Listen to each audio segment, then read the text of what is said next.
Hola, mi nombre es Bárbara Arízaga y soy la editora general de Aula Magna. En este episodio entrevistamos a María Sol Pons Cruz. Ella es una escritora guayaquileña, escribió los libros La Chica, El libro de Olga y De quién son estas piernas, y es columnista de La República, El Diario y El Diario Expreso. Hola María Sol, es un gusto tenerte aquí con nosotros el día de hoy. Hola Bárbara, gracias por tu invitación. Para comenzar, quería que nos cuentes un poco de ti y qué te inspiró a escribir.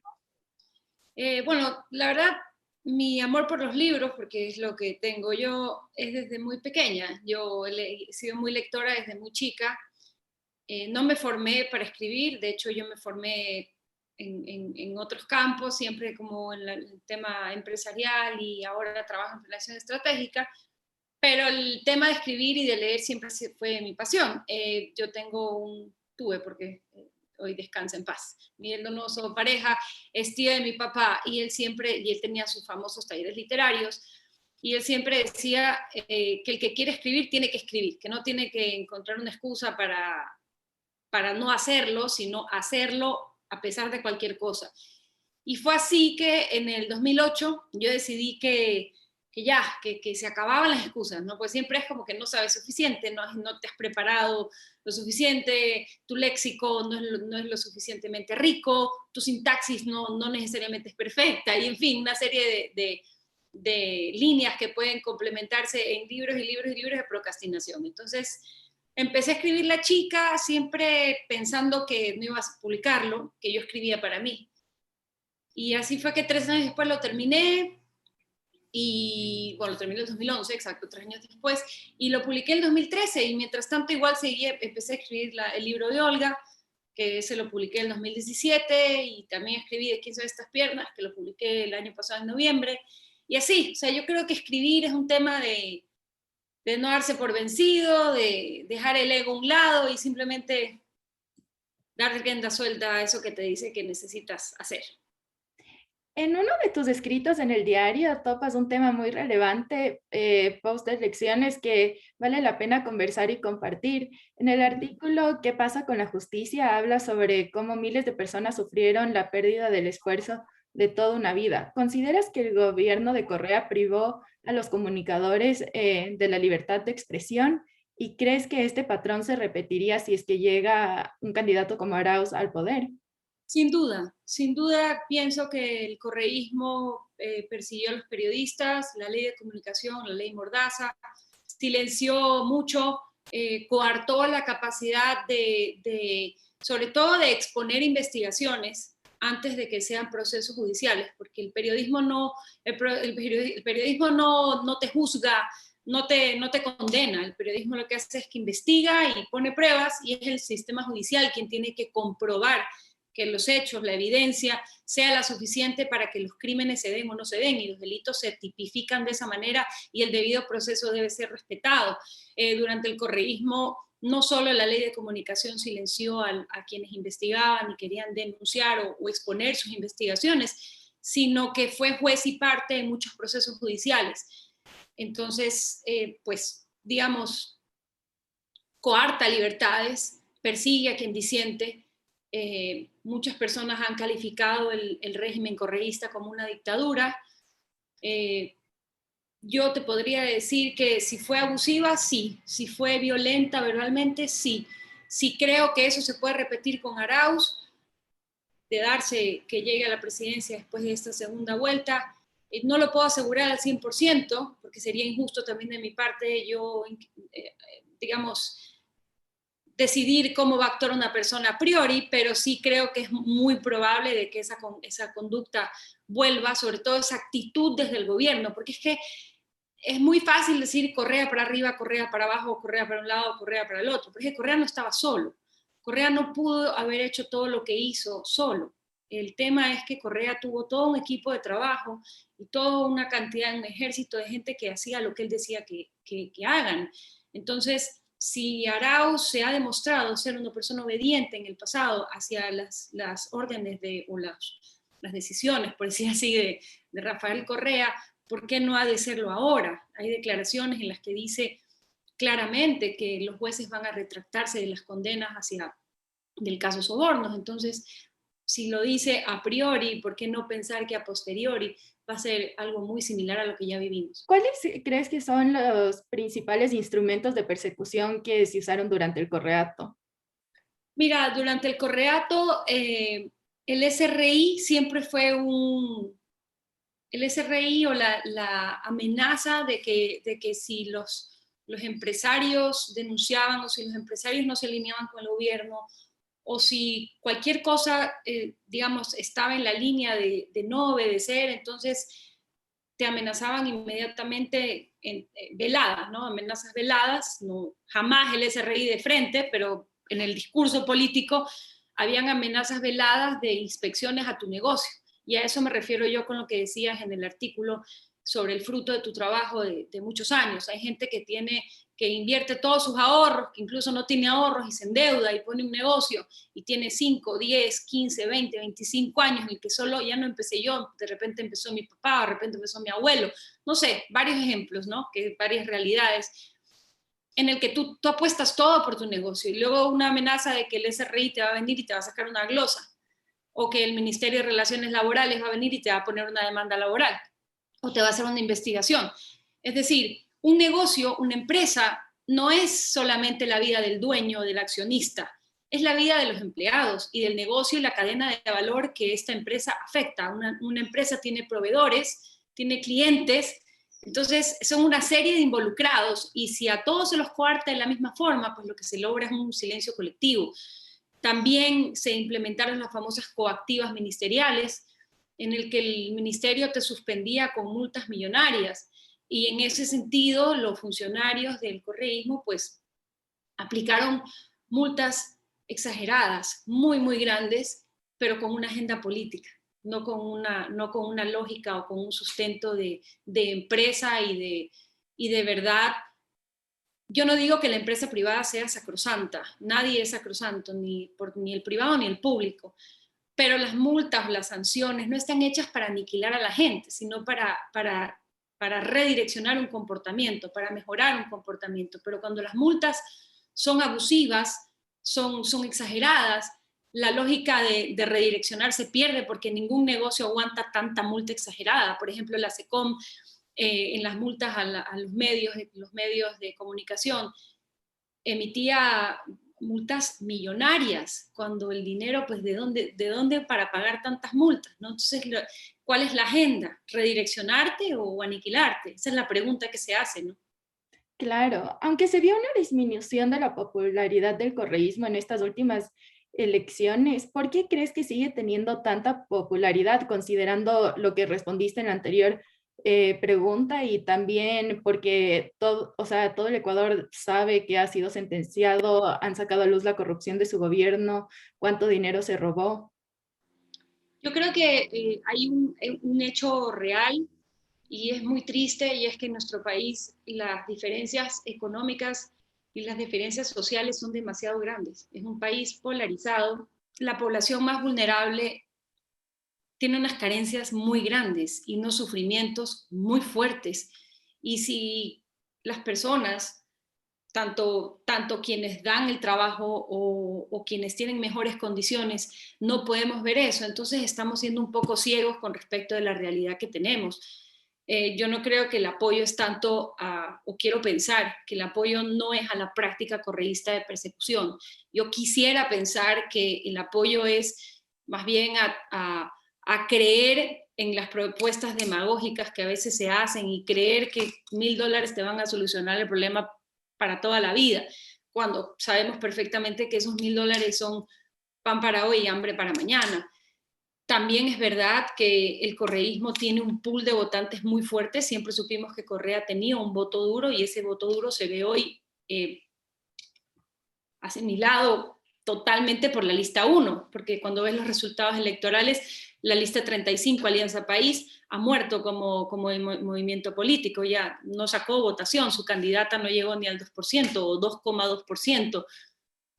Entonces, ahí es cuando ves que el apoyo de Correa sí es fuerte. También es verdad, decía hoy, por ejemplo, en una entrevista un político importante de nuestro país, el abogado León Roldós, decía que las estructuras correístas se mantienen en temas de contratación pública, eso también pues dan votos, ¿no? Pero no se puede decir que porque ellos están, porque una pequeña red o una red de corrupción te saca o tiene tal tipo de operación, no se puede decir que por eso tienen el 32%. La verdad es que las necesidades existen, las diferencias económicas y sociales existen, y en tanto y en cuanto nosotros como país no abordemos esas necesidades de manera sistémica, vamos a seguir teniendo ese tipo de voto polarizado que cae en la demagogia y en las falsas promesas.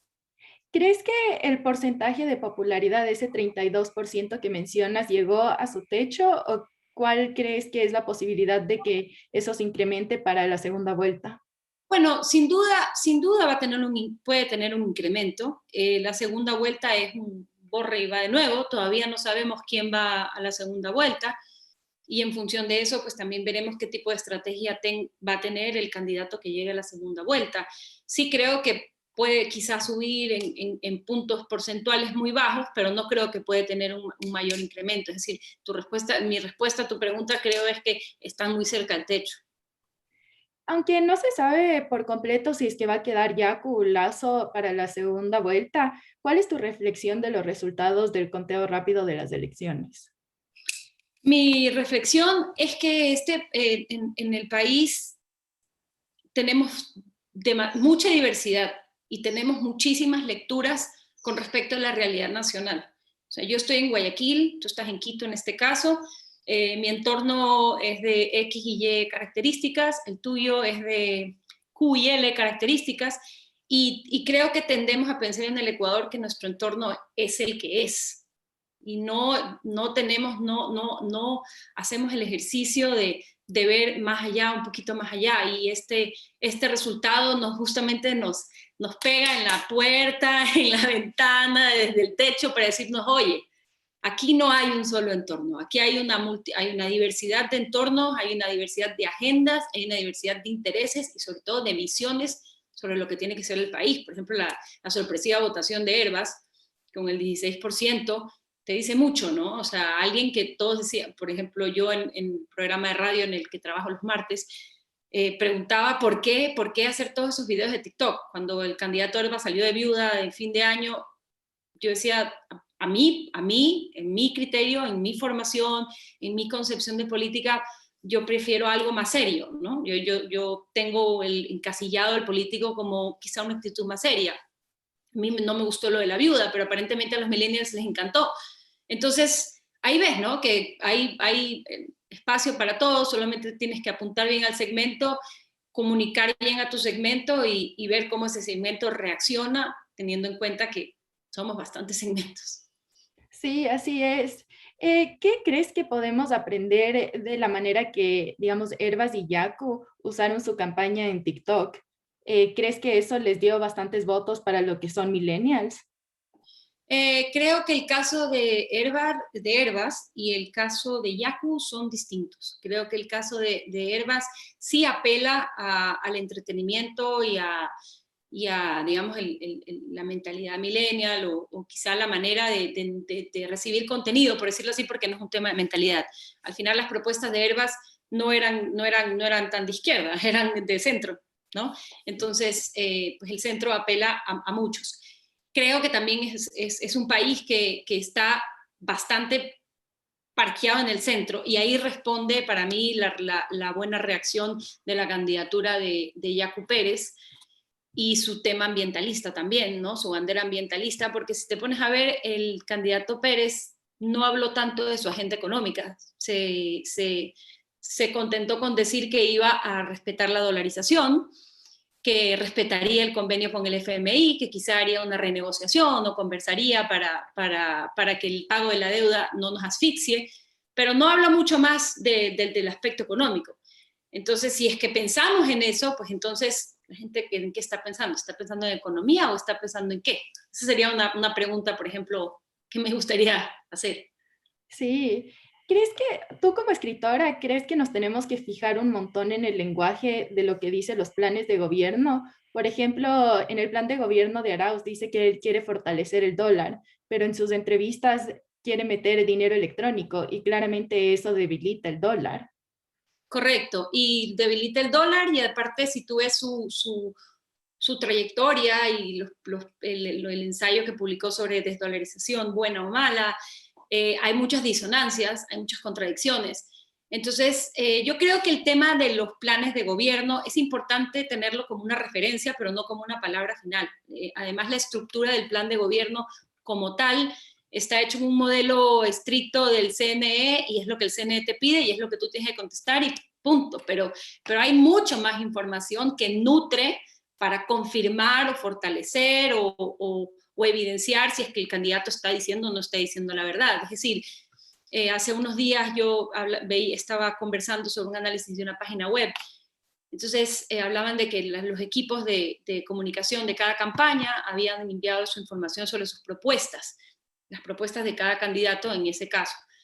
Pero yo les decía a estas personas, es que no solo puedes validar el tema por la vía de las propuestas, tienes que ver cuál es su pasado, qué decisiones ha tomado, qué trayectoria tiene, cuando estuvo en qué gobierno hizo qué. ¿Sí me explico? Hay un montón de información que no solo que se queda desnudo el plan de gobierno si no lo contrastas con todo eso que te define como ser humano. Al final, todos tenemos nuestra propia historia y si vemos un poquito, si observamos un poquito, quizá saliendo, como te decía antes, del sesgo natural, intentando salir un poco del sesgo natural y tratar de comprender al otro como una historia completa, pues tendremos mejor información acerca de quiénes son.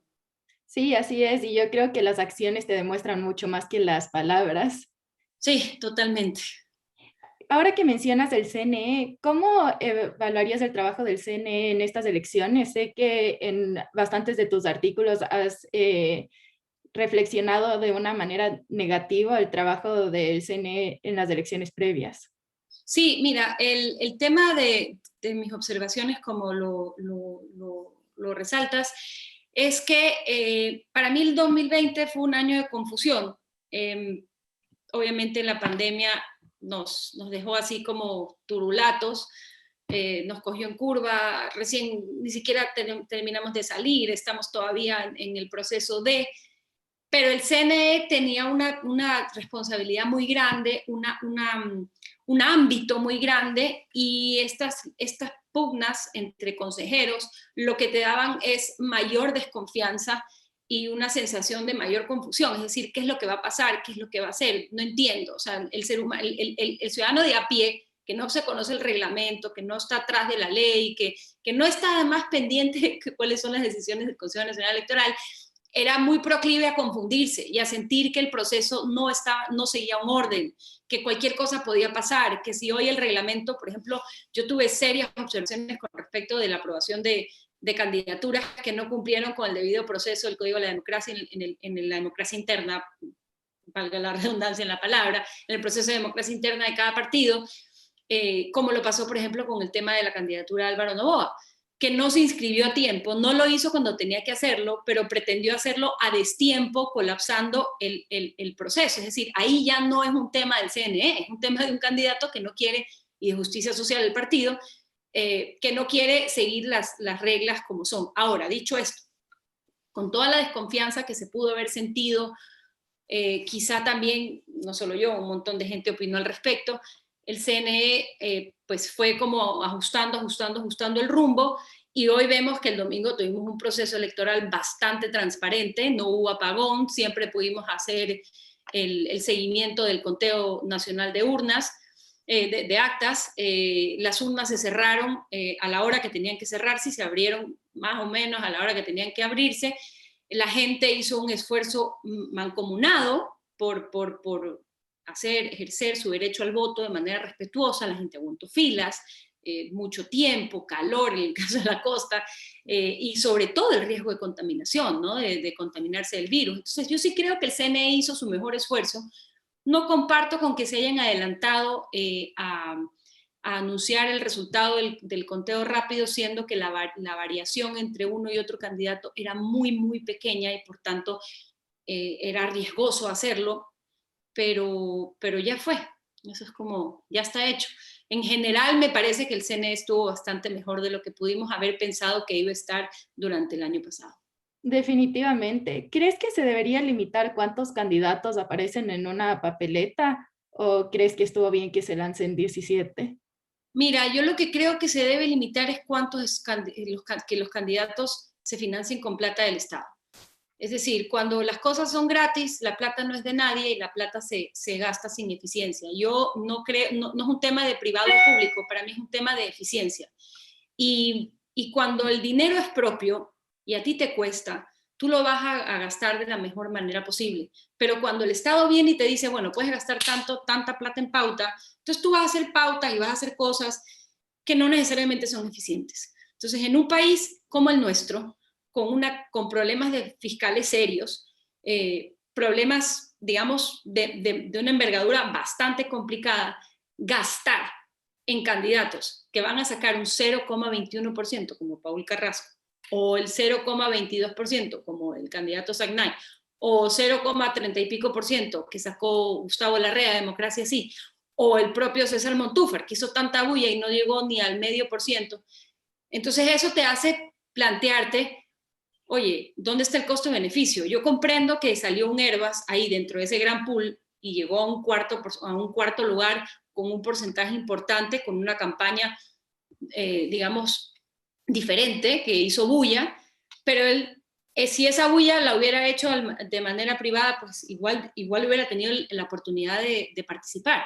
Yo no creo que es prudente ni creo que es necesario que el Estado financie campañas políticas a nivel nacional. No lo considero, ni a nivel provincial tampoco, peor. Sí, y al final de los tiempos, los que terminan pagando eso somos todos los ciudadanos del país, más que nada. Exacto, somos nosotros que terminamos pagando eso con bienes de consumo más caros, con impuestos, ahora, bueno, con incrementos de IVA en las plataformas digitales, hoy por hoy el teletrabajo, todo, o sea, de una u otra manera el costo lo asumimos nosotros, entonces es un tema de responsabilizarnos, de comunicar, de decir, de manifestar respetuosamente siempre que no estamos de acuerdo con que se malgasten los recursos del Estado. ¿Tú crees que la sociedad está viendo de manera positiva y piensa que sí, en verdad va a haber un mejor futuro al elegir cualquiera de estos dos candidatos o les ves en una actitud más negativa hacia el futuro?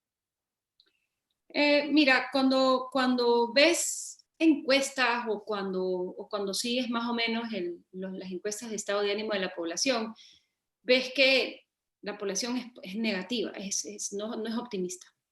No quiero decir pesimista porque no es pesimista con respecto de todo, pero no siempre es extraño porque el ecuatoriano promedio contesta que al país le va a ir mal, pero que a su familia y a él le puede ir mejor. Entonces hay como un desdoblamiento de la realidad, ¿sabes? Es como que la cosa pública siempre va mal, es como una asociación directa. La cosa pública siempre va mal, sin embargo, en lo privado, en lo personal, a mí me puede ir mejor, quizá porque la persona siente que tiene injerencia en el resultado inmediato de su propio accionar, sin embargo no sentimos resultados en el accionar de la cosa pública. Yo sinceramente creo que las cosas, si me preguntas a mí, mi opinión, yo no pienso que las cosas mejorarían si gana el candidato Arauz. Sí creo que las cosas hubieran mejorado sustancialmente o mejorarían sustancialmente si unas políticas de apertura como las del candidato Guillermo Lasso se hubieran dado, porque me parece que son más realistas. No es un tema de ideología, sino que es como cómo funciona el mundo. El mundo está interconectado, el mundo necesita, el Ecuador necesita poderse conectar con todos los países con los que debe tener comercio, sobre todo con los más fuertes, con nuestros mercados naturales. Entonces, me parece que sus políticas sí me llevaban a pensar a mí que íbamos hacia un mejor lugar. Ahora hay que esperar quién entra, si entra el candidato Pérez. Pues quiero pensar que esta mañana, por ejemplo, entrevisté en el programa de la radio a su candidata a vicepresidenta y ella pues sonaba como una persona abierta, con miras a evaluar el tema del impuesto de salida de capitales en la importación de bienes de producción. Es decir, por lo menos hay una actitud de apertura, ¿no? Porque lo que más por lo menos a mí me vuelve pesimista y sí, es cuando yo hablo con funcionarios de gobierno o escucho funcionarios de gobierno en entrevistas en televisión que solo repiten y repiten y repiten y repiten lo que les dijeron que digan, pero no hay una lógica de respuesta, no hay una lógica del 2 más 2 son 4, sino que son discursos que parecen grabados, pregrabados y que van a seguir respondiendo porque al final no se aborda al país con políticas reales de progreso. Entonces, eso es lo que a mí me preocupa personalmente. Ahora, si el país lo ve con buenos ojos o no, pues habría que esperar a la siguiente encuesta de estado de ánimo de la población. Sí, así es. Y para cerrar, quería preguntarte cuál es la recomendación que das a nuestro público y bueno, a todo el Ecuador para las siguientes elecciones. Pues la recomendación que hago, como en todo, ¿no? Que el voto es una decisión súper importante. La política tiene que ser incorporada en nuestra cotidianidad. Nosotros no podemos, por un desprestigio de ciertos partidos políticos, por la gran mayoría o por la gran mayoría de escándalos que se oyen de corrupción, pretender echarles la culpa a los políticos de todo lo que sucede en el país, porque al final los políticos son un reflejo de la sociedad. Y eso es algo que tenemos que incorporarlo no solo para las elecciones, sino en el día a día. Tenemos que ejercer la política desde la ciudadanía. Tenemos que volver o no sé si volver, o refrescar el tema de los valores ciudadanos, la ética, la cívica, vivirla, ejercerla, pensar cada segundo cómo soy un mejor ciudadano, cómo dejo la corrupción de lado, porque es que lo vemos como una bola oscura, nefasta que se acerca. ¿Sabes? No sé si te acuerdas, tú de repente eres más chica que yo, pero la historia es sin fin. ¿Te acuerdas que la nada se comía el planeta? Era una bola oscura y iba destruyendo todo. Un poco así es la corrupción, ¿sabes? Ahí viene la corrupción. Pero es que los actos de corrupción están en todos lados. Los pequeños actos de corrupción están en todos lados. Entonces, mi recomendación mayor es que si queremos un mejor país, empecemos por ser mejores personas, cada uno de nosotros. Y si cada uno de nosotros ejerce lo que predica, entonces pues tendremos un mejor país sin duda. Esa sería mi mayor recomendación, actuar siempre desde ahí, en las elecciones, en las decisiones personales y también en las decisiones de negocios. Sí, así es. Yo creo que el cambio siempre viene desde uno mismo. Es correcto, sí. Muchísimas gracias por tu tiempo, María Sol. Ha sido un gusto conversar contigo de estos temas tan relevantes y creo que nos has dado una excelente reflexión y nos has guiado por quién votar en las siguientes elecciones. Pues muchísimas gracias, Bárbara, por esta entrevista y gracias a quienes nos han escuchado y éxitos a todos los estudiantes de la universidad. Hay que prepararse, prepararse, prepararse y seguirse preparando para siempre. Ajá. No te olvides de suscribirte y seguirnos en redes sociales.